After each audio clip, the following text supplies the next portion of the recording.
Hello et bienvenue sur Factor X, le podcast qui réveille vos soft skills.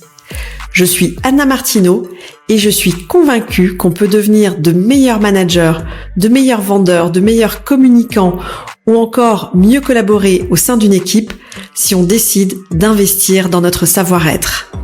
J'ai donné vie à ces convictions en fondant My Learning Store, un organisme de formation spécialisé dans le développement des soft skills en entreprise. Ma vision, c'est d'inspirer un maximum de personnes à développer leurs soft skills parce que je sais que c'est la garantie de l'employabilité, du bien-être et de l'équilibre. Et c'est aussi pour ça que j'ai lancé Factor X, le podcast qui va littéralement réveiller vos soft skills. Ici, je vous livre des pratiques qui marchent pour réveiller votre truc en plus, libérer votre potentiel et devenir une meilleure version de vous-même. Avant de découvrir l'épisode du jour, j'ai envie de prendre une minute pour vous parler d'une nouveauté très importante dans mon écosystème. Vous connaissez bien sûr Factor X. Et si vous m'écoutez depuis un moment, vous savez aussi que mon vrai job dans la vie, c'est My Learning Store, un organisme de formation spécialisé dans les soft skills en entreprise. Et aujourd'hui, je suis vraiment ravie de vous présenter la suite logique de tout ce que j'ai construit depuis des années. My Online Training. My Online Training, c'est la plateforme de formation en ligne dédiée aux soft skills du monde du travail. Pas de blabla, pas de théorie hors sol, mais juste des modules courts, concrets, actionnables surtout, pour mieux communiquer, mieux manager, mieux s'organiser et surtout mieux travailler sans vous épuiser. C'est une plateforme pensée pour celles et ceux qui veulent progresser à leur rythme, avec des outils qu'on peut appliquer tout de suite, dès le lendemain, que vous soyez salarié, manager ou entrepreneur. Et parce que vous êtes mes fidèles auditeurs et auditrices de Factor X, j'ai envie de vous faire un cadeau un peu spécial. J'ai décidé de faciliter exceptionnellement jusqu'au 28 février votre accès à la plateforme. Avec le code promo WELCOME50, vous bénéficiez de 50% de remise sur l'accès à My Online Training. Attention, on prolonge cet accès Welcome 50 uniquement jusqu'au 28 février. Toutes les infos sont dans la description de l'épisode. Et maintenant, place à l'épisode du jour. Quand je forme des managers qui démarrent, il y a une problématique qui revient mais systématiquement. Peu importe le secteur de l'entreprise et peu importe l'expérience de la personne. Ce qu'on me dit c'est je viens d'être promu manager et je dois encadrer des personnes qui étaient avant mes collègues. Et très souvent, cette phrase, elle est suivie d'un silence, de doute, presque même d'une forme de malaise. Je sais plus comment me positionner. J'ai peur de créer de la distance. Je veux pas devenir autoritaire, mais en même temps, je sens bien que si je ne change rien, ça ne fonctionnera pas. Et ce que j'observe, encore et encore, c'est pas forcément un manque de compétences parce que les nouveaux managers savent faire, ils connaissent leur métier, ils sont engagés et ils veulent bien faire. Le vrai sujet, c'est pas ce qu'ils font, c'est leur posture. Parce que passer de père à manager, c'est pas seulement un changement de fonction. C'est un vrai changement de place, radical, un changement de regard. Et parfois même un changement dans les relations. Et en effet. Et c'est précisément de ce moment-là dont j'ai envie de vous parler aujourd'hui. Sans idéal managérial, sans recette toute faite et surtout sans culpabilisation. Chez les personnes qui deviennent managers de leurs anciens collègues, il y a une phrase qui revient très souvent. Ils disent « je veux rester moi-même ». Et l'intention est saine, certainement, mais elle cache un vrai piège. Parce qu'on confond rester soi-même avec le fait de ne rien changer, avec le fait d'éviter des sujets délicats, de continuer comme avant, en espérant que le rôle va s'installer tout seul. Mais manager, ça s'installe jamais tout seul, surtout quand il s'agit de ses anciens collègues. Si vous ne posez pas votre nouvelle posture, l'équipe va tester vos limites. Les zones floues vont s'installer et l'inconfort va augmenter pour vous, c'est sûr, et aussi pour les autres. Ce qui crée la tension, c'est pas le fait de changer de rôle, de passer de collègue à manager. Ce qui crée de la tension, ce sont tous les non-dits autour de ce changement. Manager ses anciens collègues, ça veut pas dire devenir distant, froid ou rigide. Mais ça implique par contre un truc vraiment essentiel. C'est le fait de changer de registre relationnel. Parce qu'avant, votre place était horizontale. Aujourd'hui, elle ne l'est plus.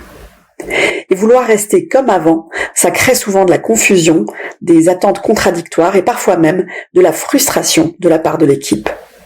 Parce que un manager trop pote, trop copain, ça évite les recadrages forcément, ça reporte la prise de décision difficile et ça suradapte son comportement pour ne pas froisser les personnes. Et paradoxalement, ce genre de comportement, c'est pas du tout sécurisant pour les personnes. Le cadre ne détruit pas la relation, il la rend beaucoup plus claire, alors il faut en mettre du cadre. Et c'est vrai que beaucoup de nouveaux managers, souvent, ont peur de l'autorité, parce qu'ils associent la dureté, la domination, au rapport de force. Mais l'autorité ne se joue ni dans leur ton, ni dans leur posture physique, ni dans leur statut. L'autorité saine, elle repose sur des attentes claires, sur des décisions prises au bon moment, et sur la capacité à dire les choses, même si c'est parfois inconfortable. Un manager respecté, c'est pas celui qui parle plus fort que son équipe. C'est celui qui aligne ses actes, ses décisions à ses paroles.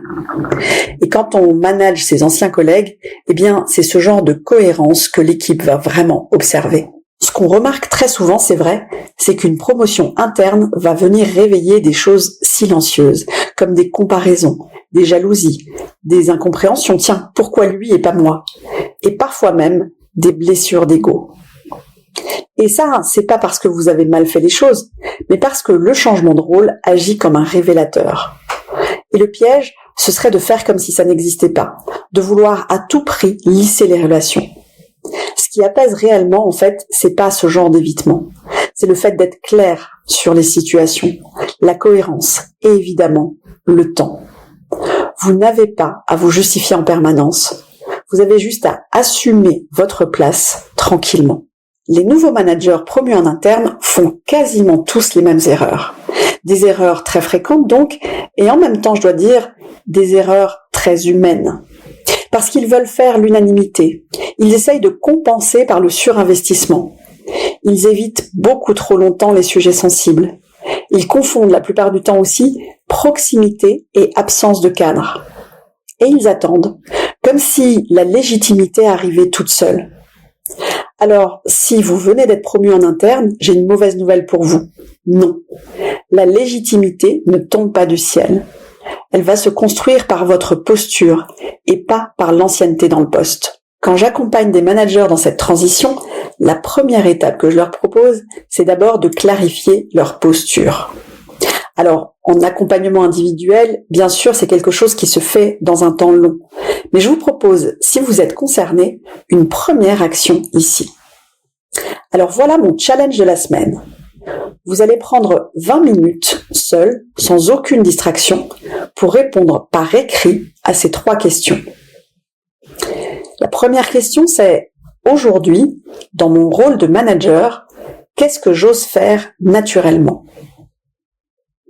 Deuxième question, aujourd'hui, qu'est-ce que je n'ose pas encore faire dans mon rôle de manager parce que j'ai peur de déplaire, j'ai peur de créer de la distance ou de casser la relation?